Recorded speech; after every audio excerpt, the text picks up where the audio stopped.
உண்மையே சொல்ல போனா நான் கிராமத்துல வளர்ந்தவன். நான் ஒரு கிராமத்து பெண் தான். நான் வாழ்ந்த காலங்கள்ல எல்லா சமூகத்தினரும் எங்க ஊர்ல இருக்கதான் செஞ்சாங்க. எங்களுக்குள்ள எந்த பகையோ எதுவுமே இல்லை. பள்ளி செல்கின்ற காலங்கள், அந்த காலங்கள்ல சொல்றேன். ஏன்னா எங்க அம்மா முறை சொல்லிதான் கூப்பிடுவாங்க எல்லாரையும், ஒருத்தரை அத்தை மைனி. எங்க அம்மா அத்தைன்னு கூப்பிட்டா நான் ஆச்சின்னு கூப்பிட்டுருவேன். அப்போ வந்து இந்த சாதிய எண்ணமோ சாதிய வேறுபாடு எனக்கு உண்மையில் நான் பார்த்ததே கிடையாது. பக்கத்துல எல்லாம் அப்படிதான் பழகுவாங்க. எல்லாரும் வீட்டு திருமணத்துக்கு போவாங்க, எல்லாரோட கொடையா அவங்களும் வருவாங்க, இவங்களும் வருவாங்க.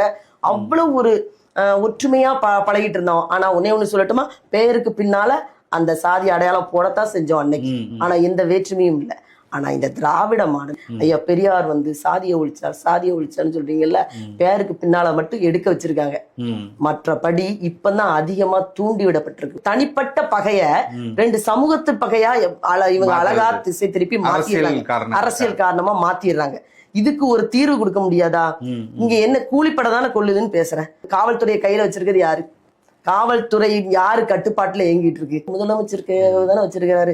அப்ப அவருக்கு அந்த கூலிப்படையை இந்த திருநெல்வேலி மாவட்டத்துக்குள்ள கட்டுப்படுத்த முடியுமா, முடியாதா? அதை கூட செய்ய முடியலன்னா அப்ப எதுக்கு ஆட்சி அதிகாரத்துல இவங்க உட்கார்ந்து இருக்கணும்? Download ShareChat.